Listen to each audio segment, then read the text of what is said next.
तक्षण संयुक्त, वह राजा जो है बड़े बड़े यज्ञ को करने वाला, दान करने वाला, ब्राह्मणों का सत्कार करने वाला, ब्राह्मण जो है उसके दरवाजे से कभी खाली हाथ नहीं जाते थे, ऐसा वह राजा था।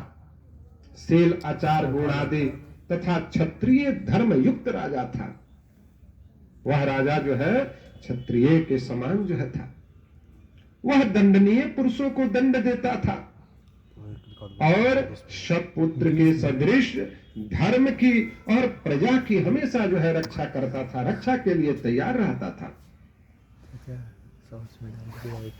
स कदाचित महाबाहु स्वसैन्य मृयंगतः वनम विवेश गहनम नाना वृक्ष समन्वितम। भगवान कहते हैं कि किसी दिन महाभुजाधारी उस राजा ने जो है सेना सहित शिकार खेलने के लिए निकला। इच्छा हुआ शिकार पे जाने का, जंगल में वह शिकार खेलने के लिए निकल पड़ा और ऐसे वन में चला गया जहां नाना प्रकार के वृक्ष से समन्वित गहन वन में वह प्रवेश किया। घने वन में जो है वह प्रवेश किया। नाना मृग पदाकरणम नाना पक्षी वानितम वन मध्य तथा राजा मृगम दुरान पश्यत। भगवान कहते हैं कि हे खग, हे पक्षी राज गरुड़, नाना प्रकार के मृगों के समूह, नाना प्रकार के पशु पक्षी जहां रह रहे थे, नाना प्रकार के पक्षी जहां शब्द कर रहे थे, चहचहा रहे थे, शब्दमान से गूंज रहा था, ऐसे वन में राजा ने दूर से ही एक मृग को देखा, एक हिरण को देखा। तेन वृद्धे मृगोटी व वारणे स शुद्धेण चह बाण मादाय स तस्य बने विश्यायतः। उस समय उस राजा ने दूर से ही तीक्ष्ण मृग भेदी बाण को छोड़ा। पहले जो है मृग भेदी बाण चलता था, उसको छोड़ा, बाण जाकर के जो है उस हिरण को लगा, किंतु राजा के चलाए हुए बाण को लेकर के वह हिरण जो है वहां पे मरा नहीं। बाण लगा हुआ था, लेकिन वह बाण को लिए हुए जो है घने वन में प्रवेश कर गया, दौड़ लगा करके निकल गया। वह हिरण रहे तब न मरे। वह तो एक प्रेत था, बहुत बड़ा प्रेत था। तक्षेण रुद्रक्षेण राजा मास में ततो मृग प्रश्वेश वनवास जायतः। राजा ने उस मृग को नहीं देखा, उस हिरण को नहीं देखा, केवल मार्ग में जो रुधिर गिरा हुआ था, रुधिर खून जो गिरा हुआ था, ब्लड गिरा हुआ था, वही दिखाई दिया और उसी के अनुसार राजा ने उस मृग का पीछा करता हुआ वनांतर में वह भी जो है घने वन में प्रवेश कर गया। क्षोधा तृषा क्रमे तस्सा निपते श्रममर्चितः जलाशयम समाधाय सास एव विहागतः। भगवान कहते हैं कि हे गरुड़, मार्ग में चलने से, श्रम से, क्षुधा तृषा से राजा का कंठ जो है सूखने लगा। क्षुधा तृषा यानी भूख प्यास से राजा का कंठ जो है सूखने लगा, तथा धूप लगने से, गर्मी का मौसम, धूप लगने से जो है राजा का चित्त विह्वल हो गया। इस प्रकार राजा ने चलते चलते एक तालाब को देखा और उस तालाब में अश्व से घोड़ा सहित जो है प्रवेश किया। पापो पार्वेशितम पद्मगंधा निवासितम ततो वतिर्मे तस्सा विभ्रमो बभ्रुवाहनः। भगवान कहते हैं कि हे गरुड़, राजा अश्व से उतर करके, घोड़ा से उतर करके कमल से सुगंध से व्याप्त शीतल जल को पान किया और पान करते ही वह जो है स्वस्थ चित्त हो गया। उसको आलस्य आने लगा, क्योंकि वह राजा जो है थक गया था। गर्मी के मौसम में जो खूब थक जाए उसको जो है शीतल जो है जल पिलाइए तो फिर उसको जो है निद्रा आने लगती है। तदपार्वे तस्सानो स्रवंती मनोहरम महादुष्टवे तस्सानो स्रवंती नालितम।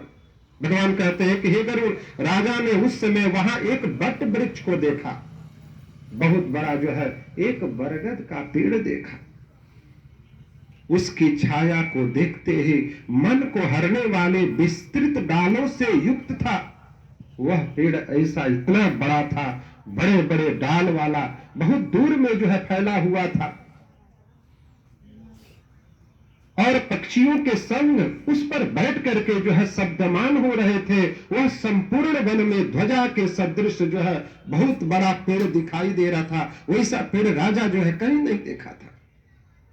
ऐसे वृक्ष के मूल का आश्रय लेकर राजा ने जो है सोचा, इसी वृक्ष के जड़ का मूल का जो है आश्रय लेकर के टेक लगा करके वहां पे जो है हम बैठ जाए, बैठ करके थोड़ा आराम विश्राम कर लिया जाए।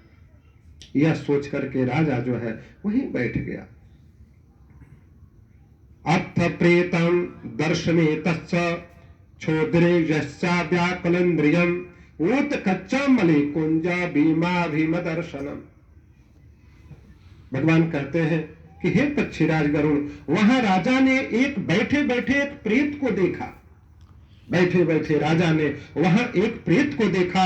वह प्रेत जो है क्षुधा तृषा आदि व्याकुल इंद्रिया वाला, क्षुधा यानी भूख प्यास से व्याकुल इंद्रिया वाला, जिसके ऊंचे ऊंचे केस, बड़े बड़े केस, मैला शरीर, कुबड़ा शरीर, मांस रहित, ऐसे भयानक रूप वाले प्रेत को देख करके राजा भी जो है आश्चर्य में पड़ गया।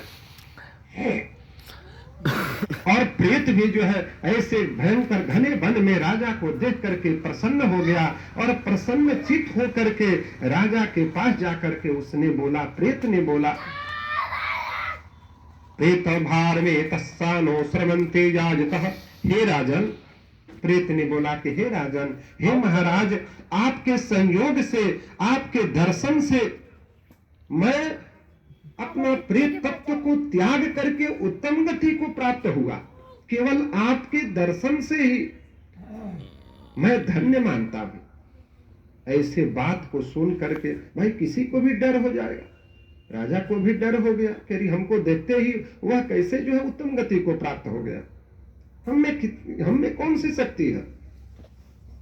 राजोवाच, राजा ने बोला, कृष्ण वर्ण करालस्य प्रेतत्व घोर दर्शनम केन कर्म विपाकेन प्राप्तम ते बहुव मंगलम। राजा ने बोला कि हे प्रेत, तुम काल रूप और भयानक रूप वाले ऐसे अमांगलिक प्रेत रूप तुम किस कर्म के युगबल से प्राप्त किए हो?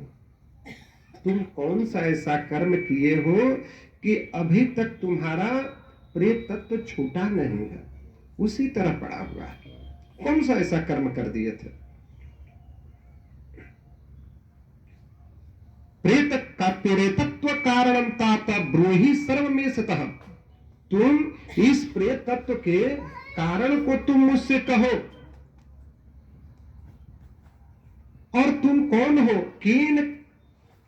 तुम कौन हो और किस दान से तुम्हारा जो है यह प्रेत तत्व छूटेगा, वह भी जो है तुम मुझसे कहो।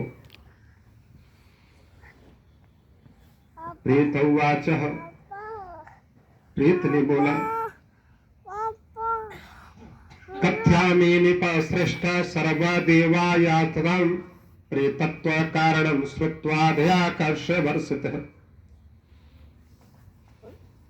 राजा ने योगम कामे तस्सानो श्रवंतिस कारण, राजा के इस तरह से वचन को सुन करके प्रेत ने बोला कि हे नृपश्रेष्ठ, हे महाराज, मैं शुरू से लेकर के अंत तक प्रेत तत्व के कारण को तुमसे कहता हूं, जिसको सुनकर तुम मुझ पर दया करो।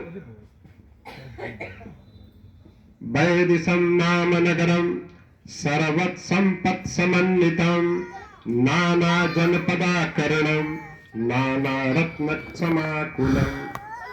प्रेत ने बोला कि हे महाराज, वैदिक नामक एक नगर था जहां मैं रहता था, उस नगर का नाम वैदिक नगर था, वैदिक नगर। और मैं उस नगर में जो है हमेशा देवता का पूजन करता हुआ निवास करता था। वह सभी संपत्ति से युक्त नगर था, अनेक देश के प्राणी वहां रहते थे। ऐसा वह नगर था कि वहां अनेक देश के, अनेक जगह के जो है प्राणी जो है वहां आकर के रहते थे और अनेक रत्नों से वह परिपूर्ण युक्त नगर था। वह जो है घर, देव मंदिर, अनेक प्रकार के धर्मों से वह परिपूर्ण नगर था।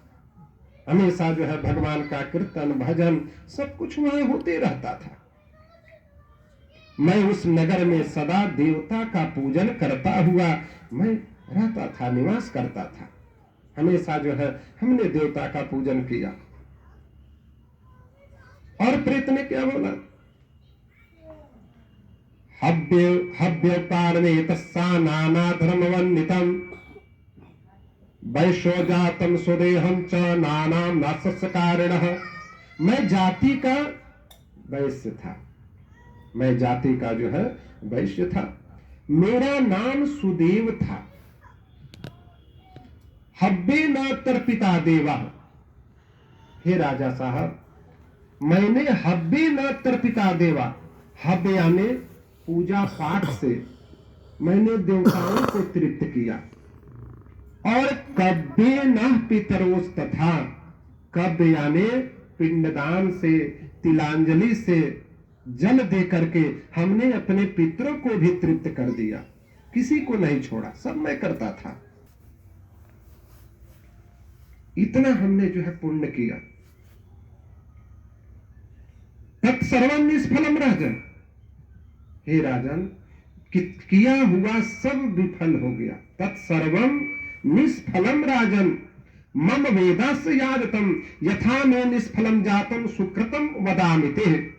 इतना पुण्य करने पर भी जो है मेरा सब सुकृत देव योग फल से विफल हो गए। अब मैं सुकृत के नाश के कारण को तुमसे बताता हूं। प्रेत ने बोला कि हे महाराज, मेरे सुकर्म कैसे नाश हो गए, उसके कारण को भी मैं आपसे कहता हूं। सुकर्म समझ रहे ना, किए हुए अच्छे कर्म कैसे विफल हो गए, उसको भी मैं आपसे कहता हूं। मम वै संत तिरणास्ति, मम वै संत तिरणास्ति।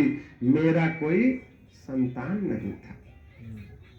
मम वै संत तिरणास्ति न सुदृढ़श्च बांधवः। न कोई मेरा भाई था, न कोई बंधु था, न कोई मेरा हित था, न कोई मेरा मित्र था। जो अर्धदेही क्रिया करने वाला मेरे कुल में कोई नहीं था। अर्धदेहिक अंत समय का जो 16 संस्कार होता है ना, 16वां संस्कार अंत्येष्टि आदि संस्कार करने वाला मेरे कुल में कोई नहीं था। यस्य न मानवे राजम श्राद्धम मासिक षोडशम प्रेतत्वम सुत्रंतस्य नो श्राद्ध से यारितम। प्रेत ने बोला कि हे महाराज, जिसके 16 श्राद्ध नहीं हुए, 16 श्राद्ध समझ रहे ना, जिसको खोडसी का पिंड दान कहते हैं, खोडसी का पिंड, पितृ मिलवनी, जिसके पितृ मिलवनी नहीं हुए, खोडसी का श्राद्ध नहीं हुआ, उसका प्रेत तत्व बना हुआ रहता है। जिसके 7 श्राद्ध नहीं हुए, उसका भी जो है प्रेत तत्व बना हुआ रहता है। तद्वन्मार्वे कृत्वानो श्रवन्ते यापिते वर्णानाम चैव सर्वेषां राजा बंधुस्य होच्यते। हे राजन, प्रेत ने बोला कि हे राजन, हे महाराज, मेरी तुम और देही क्रिया करके तुम मेरा उद्धार करो। तुमको देखते ही मेरे मन में हुआ कि आप जरूर हमको उद्धार करेंगे, क्योंकि सब वर्णों का राजा जो है बांधव कहलाता है। राजा जो है सबके लिए भाई के समान है, छोटा बड़ा ऊंच नीच सबके लिए एक बराबर है, और सबका श्राद्ध जो है हे राजा तुम जो है कर सकते हो। तन्नार्वे राजन मणे रत्नम ददामिते मया ते सद्गते भोवानो श्रवसस्य गच्छति। प्रेत ने बोला कि हे महाराज, तुम क्रिया करके मेरा कल्याण करो। तुम क्रिया को करके जो है तुम मेरा कल्याण करो। मैंने जो सुकर्म किया था उससे जो है मुझे जो मणि रत्न प्राप्त हुआ है, इससे मैं तुम्हें देता हूं, इसको तुम स्वीकार करो और मेरा जो है कल्याण करो। क्रिया बोला कि हे राजा, तुम यदि मेरी यदि क्रिया करने का, काम करने का इच्छा करते हो तो क्षुधा तृषा आदि दुखों से मैं युक्त हूं। क्षुधा तृषा आदि दुखों से मैं युक्त हूं, भूख प्यास से मैं युक्त हूं, इससे पीड़ित हूं। तुम इस कठिन प्रेत तत्व को तुम छोड़ा दो, तुम नष्ट कर दो। मैं जानता हूं कि तुम अवश्य ही जो है क्रिया करके तुम मेरा उद्धार करोगे। स्वादुकम फलम चास्ति, यह प्रेत तत्व कैसे कष्ट देता है उसको बताते हैं। स्वादुखम फलम चास्ति वने स्मिन् शीतलम शिवम न प्राप्नोथ में तस्सानो स्वाजल्व कच्चितः। प्रेत ने बोला कि हे राजन, इस वन में मीठे मीठे फल हैं, इस वन में, इस जंगल में किसी चीज की कमी नहीं है।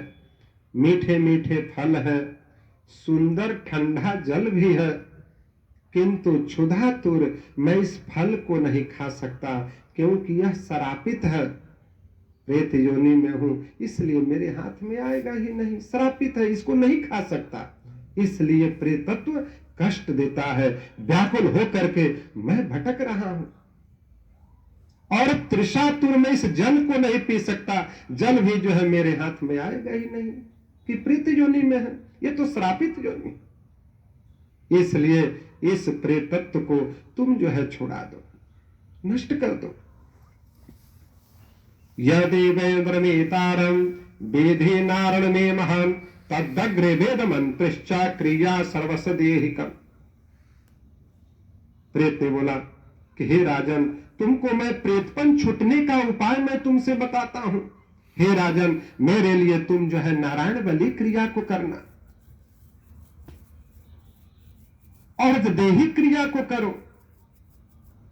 ज्यादा दिन तक किसी का जो है अगर छोड़ दीजिए, पितृमिलौनी मत करिए, तुलसी का श्राद्ध मत करिए, तो वह भी जो है बहुत भारी प्रेत होता है, उसके लिए तो नारायण बलि करना ही पड़ता है।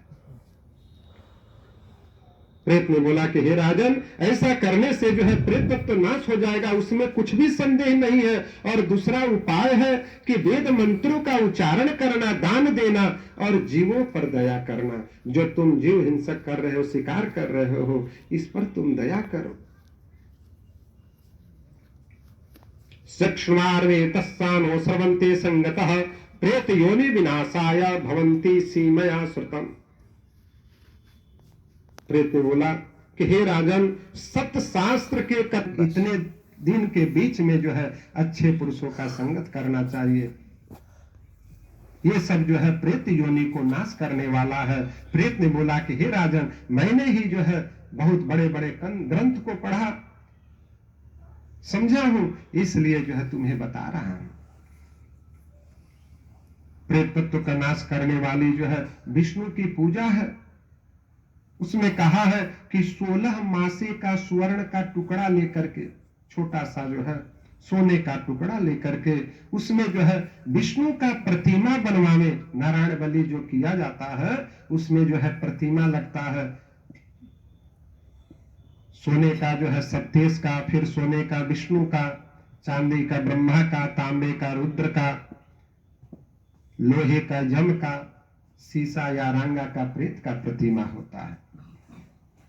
उसको बना करके जो है पीतांबर ओढ़ा करके, सब आभूषण आदि पहना करके, सब तीर्थों के जल से स्नान करा करके सिंहासन पर जो है स्थापित करें, भगवान विष्णु को स्थापित करें। पूर्वे तो स्त्रीध्रम तस्या दक्षिणे मधुसूदनम पश्चिमे वामनम देवा उत्तरे च गदाधरम। भगवान कहते हैं कि हे गरुड़, उस प्रतिमा के पूरब दिशा में श्रीधर को स्थापित करे और दक्षिण में मधुसूदन को स्थापित करे और पश्चिम में वामदेव को स्थापित करके उत्तरी च गदाधरम, उत्तर में गदाधर को स्थापित करके पृथक पृथक अलग अलग उनकी पूजन करनी चाहिए। मध्य पितामहम चैव, मध्य में पितामह यानी ब्रह्मा को स्थापित करे।